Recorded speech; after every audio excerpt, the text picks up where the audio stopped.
Direktur Penyidikan Jampitsus Kejaksaan Agung Abdul Qohar menyebut Direktur PT Pertamina Patraniaga Rifa Siahaan sengaja membeli minyak mentah RON 90 atau setara Pertalite yang dioplos dengan RON 92 atau setara Pertamax. Tidak hanya itu, Kejagung juga menemukan modus mengangkat harga biaya pengapalan secara tidak wajar dalam impor minyak mentah. Tersangka RS melakukan pembelian atau pembayaran untuk RON 92. Padahal sebenarnya yang dibeli adalah RON 90 atau lebih rendah, kemudian dilakukan blending di depo untuk menjadi RON 92 dan hal tersebut tidak diperbolehkan atau bertentangan dengan ketentuan yang ada. Pada saat telah dilakukan pengadaan impor minyak mentah dan impor produk kilang, diperoleh fakta adanya markup kontrak shipping atau pengiriman yang dilakukan oleh Tersangka YF selaku Direktur Utama PT Pertamina International Shipping, sehingga negara mengeluarkan fee sebesar 13 sampai dengan 15% secara melawan hukum, sehingga tersangka MKAR mendapatkan keuntungan dari transaksi tersebut. Penyidik Kejaksaan Agung menemukan biaya tata kelola minyak yang tinggi memengaruhi subsidi BBM yang dibebankan ke APBN dalam bentuk skema subsidi. Kejaksaan Agung menemukan kerugian keuangan negara sebesar 193,7 triliun rupiah, diantaranya kerugian ekspor minyak mentah dalam negeri, impor melalui broker, melalui kompensasi dan pemberian subsidi dari APBN. PT Pertamina menyebut menghormati proses hukum yang ditangani Kejaksaan Agung dan siap bekerja sama untuk penyidikan. Pertamina memastikan kasus yang ditangani Kejaksaan Agung tidak berdampak terhadap distribusi BBM dan LPG di masyarakat. Pertamina menghormati Kejaksaan Agung dan aparat penegak hukum yang menjalankan tugas serta kewenangannya dalam proses hukum yang tengah berjalan di subholding Pertamina. Pertamina juga siap bekerja sama dengan aparat berwenang dan berharap proses hukum dapat berjalan lancar dengan tetap mengedepankan asas hukum praduga tak bersalah.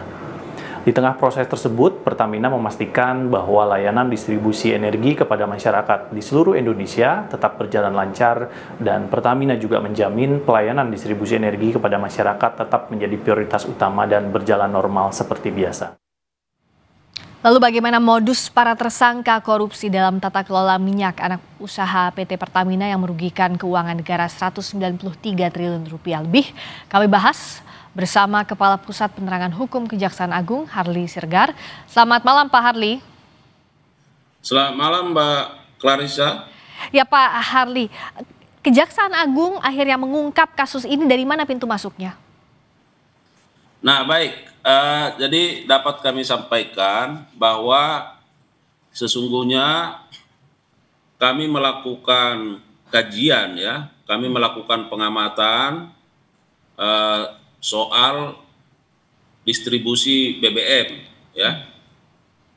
Nah kemudian kita kan melihat bahwa terkait soal misalnya harga BBM yang cenderung bisa naik atau mahal misalnya. Nah, kami juga melakukan kajian terhadap besaran-besaran kompensasi atau subsidi misalnya yang harus dibebankan kepada pemerintah atau pemerintah menyiapkan kompensasi dan subsidi itu untuk dalam rangka pemenuhan kebutuhan dalam negeri. Nah, atas kajian-kajian itu tentu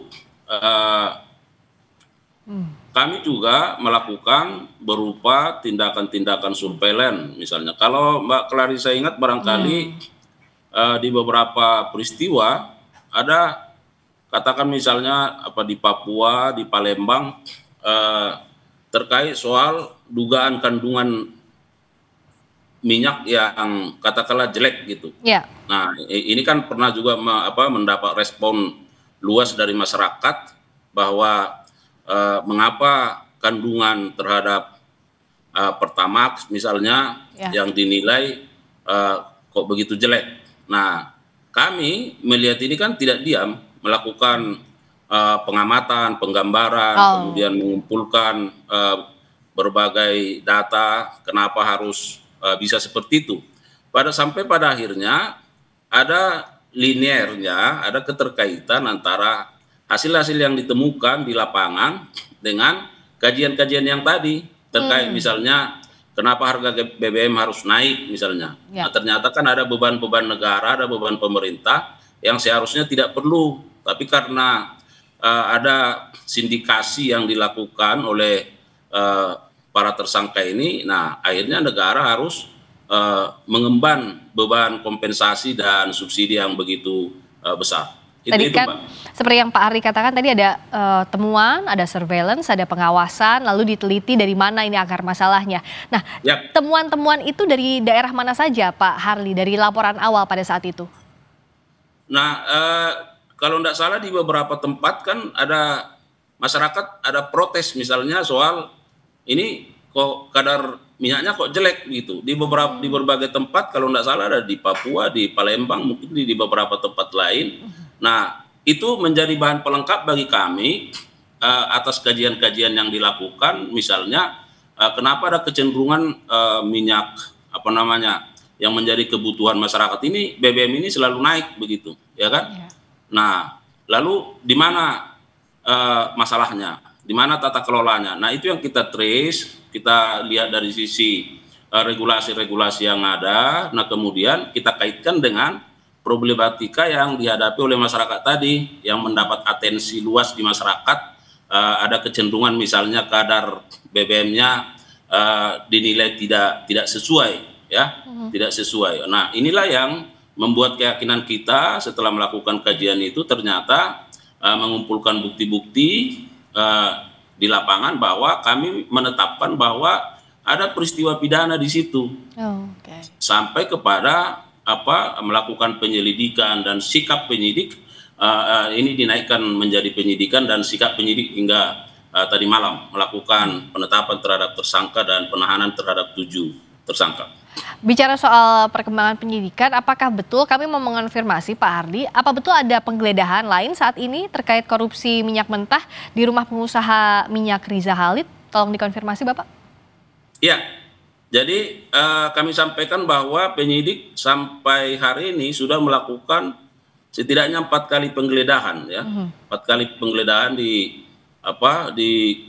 beberapa tempat sejak penyidikan, ya, di Oktober 2024 dan kemarin itu penyidik juga melakukan penggeledahan di 7 rumah dan kantor dari para tersangka dan hari ini penyidik juga melakukan penggeledahan di 2 tempat, ya, seperti yang Mbak sampaikan itu. Jadi sekarang sedang berproses dan penyidik sekarang sedang bekerja di sana dan mudah-mudahan ini bisa cepat. Keterkaitan apa yang coba dicari Pak? Artinya barang bukti apa yang coba dicari oleh Kejaksaan Agung dari penggeledahan ini? Nah, tentu kan penyidik secara substansi yang paling memahami, ya. Tetapi dapat kami sampaikan bahwa tentu penyidik memiliki dugaan-dugaan, kecurigaan bahwa dari modus-modus yang ada dari kasus disposisi yang sudah disampaikan bahwa penyidik menduga di tempat-tempat yang dilakukan penggeledahan sekarang kemungkinan besar ada hal-hal yang akan diperoleh berkaitan dengan dugaan tindak pidana ini. Nah, di beberapa tempat kan penyidik juga sudah menemukan katakanlah dokumen, kemudian menemukan barang bukti elektronik. Nah, kemudian ada juga sejumlah uang. Nah, ini juga yang mau dilihat oleh penyidik karena setiap hasil yang diperoleh kan akan dianalisis, didalami, dan tempat-tempat itu saya kira perlu dilakukan penggeledahan oleh penyidik. Dan kalau bicara soal kasus ini, sejauh ini konstruksi kasus yang sudah bisa dibangun seperti apa Pak? Artinya begini, kan kerugian negara yang disampaikan sejauh ini 193,7 triliun rupiah kurang lebih. Nah, ada potensi bertambahkah dengan modus oplos, termasuk juga bagaimana produksi kilang minyak yang seharusnya dimanfaatkan, atau potensi subsidi yang semestinya tidak dikeluarkan dengan adanya korupsi ini? Nah, benar Mbak. Jadi kalau apa yang kita hitung dan kita sampaikan kemarin itu sebesar 193,7 triliun perhitungan sementara ya. Ya. Nah, tetapi itu juga sudah komunikasi dengan ahli ya. Terhadap 5 komponen itu baru di tahun 2023. Jadi coba Mbak Clarissa bayangkan kalau ini kan tempusnya ini kan 2018 sampai 2023. Ya. Kalau sekiranya misalnya di rata-rata di angka itu setiap tahun, bisa kita bayangkan berapa besar ya kerugian keuangan negara. Bisa dikali 5 minimal ya Pak ya? Ya, tetapi itu kan kembali kepada bagaimana nanti ahli yang, karena sekarang sedang kita gandeng untuk melakukan perhitungan secara akurat berdasarkan data dan fakta yang ada. Ya. Jadi apa yang sudah disampaikan oleh Kompas TV tadi terkait modusnya, saya kira itulah yang sekarang yang menjadi konstruksi perkaranya, dan itu yang sedang kita bangun dan itu yang kita dalami, dan terus mudah-mudahan misalnya terkait 5 dasar perhitungan kerugian ini apakah bisa bertambah misalnya nanti ke depan seperti apa terkait soal oplosan dan sebagainya, apakah itu juga bisa dilakukan perhitungan. Saya kira ya kita ikuti perkembangannya. Ini kan tempusnya dari 2018 sampai 2023. Nah, selama waktu itu bagaimana bisa peristiwa pidana ini terjadi tanpa pengawasan, Pak Harly? Nah, saya kira begini Mbak, kalau menyangkut masalah dari sisi pengawasannya, ya kalau boleh saya sampaikan mungkin itu ya tidak di ranah kita ya, tidak di ranah kami, karena seperti yang saya sampaikan tadi bahwa fungsi kami adalah dari data-data yang ada di masyarakat, dari ada peristiwa-peristiwa yang terjadi di masyarakat, tugas fungsi APH itu melakukan kajian, pendalaman, pengumpulan data, bukti dan seterusnya. Nah, tentu yang kedua ini harus kita jadikan juga sebagai momen ya, momen baik seperti yang kami sampaikan semalam bahwa nah kita harapkan ke depan ini bahwa tata kelola BUMN sebesar Pertamina ya tentu akan semakin baik. Jadi ada upaya-upaya penindakan yang kami lakukan, tetapi di sisi lain juga kita harapkan bahwa ke depan bahwa sisi-sisi bagaimana perbaikan tata kelola terkait modus-modus ini akan berhenti, dan ini tentu akan kita harapkan bisa perbaikan bagi kebaikan korporasi dan juga tentu meningkatkan kesejahteraan masyarakat. Kalau kasus seperti ini kan bisa jadi konstruksi hukumnya ada beberapa lapis pasal yang akan dikenakan. Nah, pengembangan kasus yang saat ini fokus dilakukan Kejaksaan Agung, selain 7 tersangka yang sudah diumumkan, apa saja Pak Harly? Nah, jadi karena ini adalah penyidikan dan sudah ditetapkan tersangka dan bahkan dilakukan penahanan, maka tentu penyidik akan fokus terhadap bagaimana mengungkap peran-peran dari para tersangka ini dikaitkan dengan bukti-bukti yang diperoleh, baik dari keterangan saksi nanti dari surat. Makanya per hari ini kita melakukan penggeledahan dalam konteks bagaimana membuat terang tindak pidana ini, karena kan kita sudah menemukan tersangkanya. Nah, bagaimana ke depannya?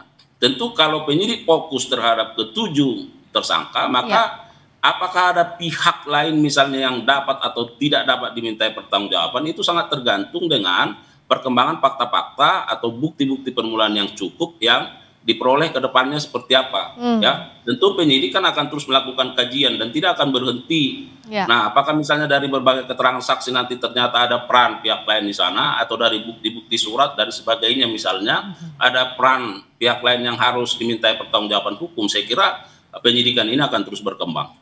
Perkembangan penyidikan tentu kami akan terus pantau dan kami tunggu informasi terkininya Pak Harly. Terima kasih sudah berbagi informasi terkini di Sapa Indonesia Malam. Terima kasih untuk dukungan masyarakat dan Kompas TV. Terima kasih Pak Harly Siregar, Kepala Pusat Penerangan Hukum Kejaksaan Agung. Selamat malam.